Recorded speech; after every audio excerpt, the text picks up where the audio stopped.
Clip number 1156۔ اس clip میں آپ قرآن پاک کی سورہ احزاب کی آیت نمبر 10 سے 12 تک کی تلاوت، ترجمہ اور تفسیر قرآن صراط الجنان سماعت فرمائیں گے۔ بسم اللہ الرحمن الرحیم۔ ترجمہ: اللہ کے نام سے شروع جو نہایت مہربان رحمت والا ہے۔ اذ جاءوکم من فوقکم ومن اسفل منکم وَإِذْ زَاغَتِ الْأَبْصَارُ وَبَلَغَتِ الْقُلُوبُ الْحَنَاجِرَ وَتَظُنُّونَ بِاللَّهِ الظُّنُونَا۔ ترجمہ: جب کافر تم پر تمہارے اوپر سے اور تمہارے نیچے سے آئے، اور جب آنکھیں ٹھٹک کر رہ گئیں اور دل گلوں کے پاس آ گئے، اور تم اللہ پر طرح طرح کے گمان کرنے لگے۔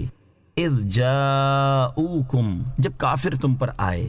غزوہ احزاب کے موقع پر جب اللہ تعالیٰ نے ایمان والوں پر احسان فرمایا، اس وقت صورتحال یہ تھی کہ مدینہ منورہ پر حملہ آور ہونے والے لشکر میں سے وادی کے اوپر کی طرف مشرق سے اسد اور غطفان قبیلے کے لوگ مالک بن عوف نصری اور عیینہ بن حسن فزاری کی سرکردگی میں 1000 کی جمعیت لے کر آئے، اور ان کے ساتھ طلیحہ بن خویلد اسدی بنی اسد کی جمعیت لے کر، اور حیی بن اخطب یہودی بنی قریظہ کی جمعیت لے کر آیا، اور وادی کی نچلی جانب مغرب سے قریش اور کنانہ قبیلے کے لوگ ابو سفیان بن حرب کی سرکردگی میں آئے۔ اس وقت لوگوں کی آنکھیں ٹھٹک کر رہ گئیں، اور رعب و ہیبت کی شدت سے حیرت میں آ گئی، اور خوف و اضطراب اس انتہا کو پہنچ گیا کہ دل گویا گلوں کے پاس آ گئے، اور منافق تو یہ گمان کرنے لگے کہ اب مسلمانوں کا نام و نشان باقی نہ رہے گا، کیونکہ کفار کی اتنی بڑی جمعیت سب کو فنا کر ڈالے گی، اور مسلمانوں کو اللہ تعالیٰ کی طرف سے مدد آنے اور اپنے فتح یاب ہونے کی امید تھی۔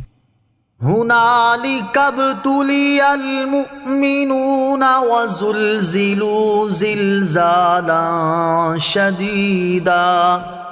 ترجمہ: وہیں مسلمانوں کو آزمایا گیا اور انہیں خوب سختی سے جھنجھوڑا گیا۔ ہنالک ابتلی المؤمنون، وہیں مسلمانوں کو آزمایا گیا، یعنی اسی دہشت ناک جگہ اور ہولناک حالات میں روب اور محاصرے کے ذریعے مسلمانوں کے صبر و اخلاص کو آزمایا گیا، اور اس جنگ میں ناداری، داخلی دشمنوں یعنی یہود مدینہ کا خطرہ، خارجی دشمنوں کی یلغار، اس کے علاوہ اپنی بے سر و سامانی وغیرہ سب مسائل جمع ہو گئے تھے، اور یہ ایسی چیزیں تھیں جن سے بہادر کے دل چھوٹ جاتے ہیں، مگر سچے غلامان مصطفیٰ صلی اللہ تعالیٰ علیہ وسلم ایسی آفات میں بھی اللہ تعالیٰ کی دی ہوئی توفیق سے ثابت قدم رہے۔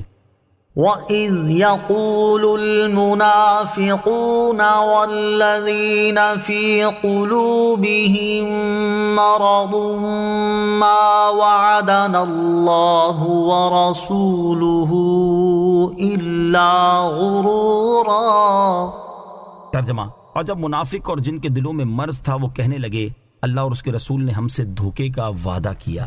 وَإِذْ يَقُولُ الْمُنَافِقُونَ، اور جب منافق کہنے لگے۔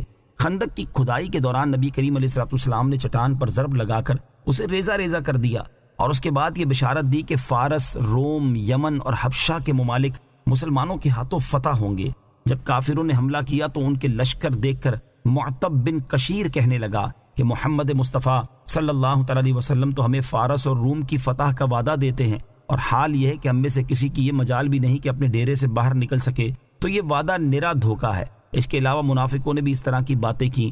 ان کی مذمت میں یہ آیت نازل ہوئی جس کا خلاصہ یہ ہے، اگر ان لوگوں کا یہ عقیدہ مضبوط ہوتا کہ حضور پرنور علیہ الصلوۃ والسلام سچے رسول ہیں تو وہ کبھی یہ بات اپنی زبان پر نہ لاتے۔